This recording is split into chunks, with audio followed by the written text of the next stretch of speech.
Presenter Melanie Ricardo mengaku kaget atas pemberitaan tentang rumah tangganya dengan Tyson Lynch belakangan ini. Diketahui, Melanie sempat diisukan nyaris cerai dengan sang suami, Tyson Lynch. Hal itu bermula ketika Melanie dan Tyson diketahui sempat mendatangi konsuler pernikahan. Menurut Melanie, ada kesalahpahaman publik saat melihatnya datang ke konsuler pernikahan bersama Tyson. Artis berusia 41 tahun itu menegaskan, mendatangi konsuler pernikahan bukan berarti rumah tangga diambang perceraian.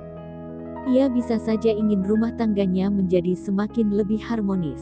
Telah menikah 11 tahun dan dikaruniai 2 anak, Melanie menegaskan bahwa kabar yang beredar tentang keretakan rumah tangganya tidaklah benar.